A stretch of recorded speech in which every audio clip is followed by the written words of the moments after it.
The Spartan Theater! Yay! Everyone clap.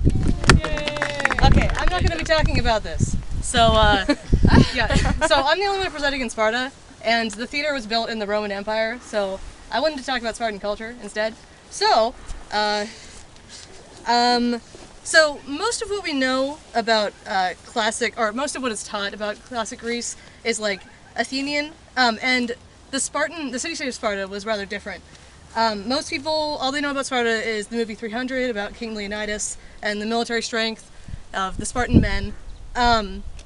So keep in mind what I'm saying though applies only to the Spartan aristocracy, because most of the people who made up Sparta were actually like the poor people who didn't have anything to say and they were conquered by the Spartans. So by about 600 BCE, Sparta had become a well-established, really strong city-state that just conquered everybody.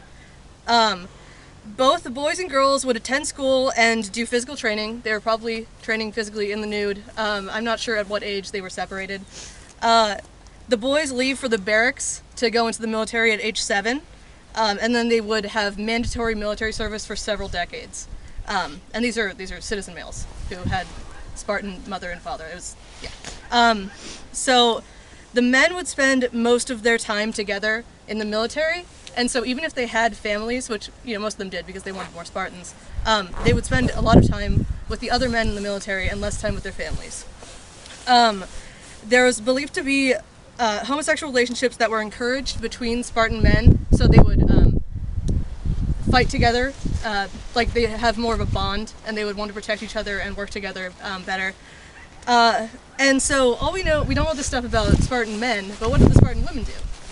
There's not a lot of record about it because the Spartans were more into fighting than writing stuff down, but we have some stuff from other people visiting, like famous Athenians coming and visiting.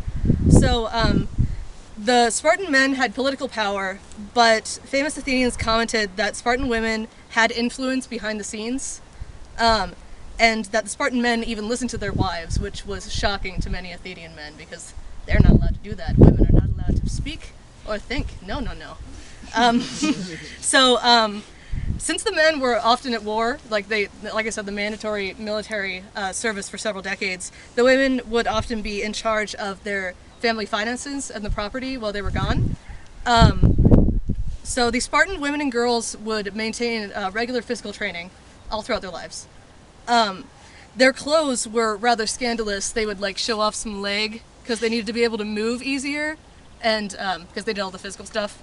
And so they would often comment about how sexy they were, the sexy legs.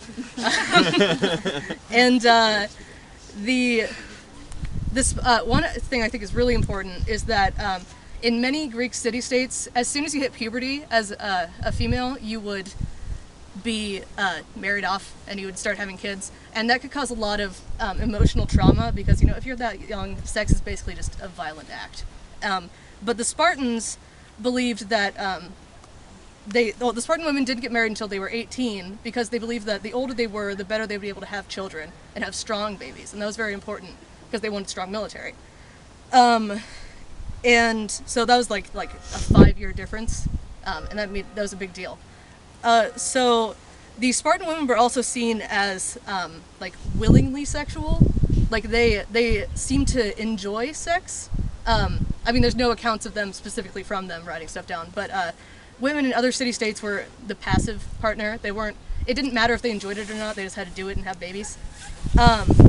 In Aristophanes wrote in his comedy Lysistrata, he wrote some Athenian women commenting about the sexual appeal of Spartan women because they were so fit and they looked really good. They were hot mamas.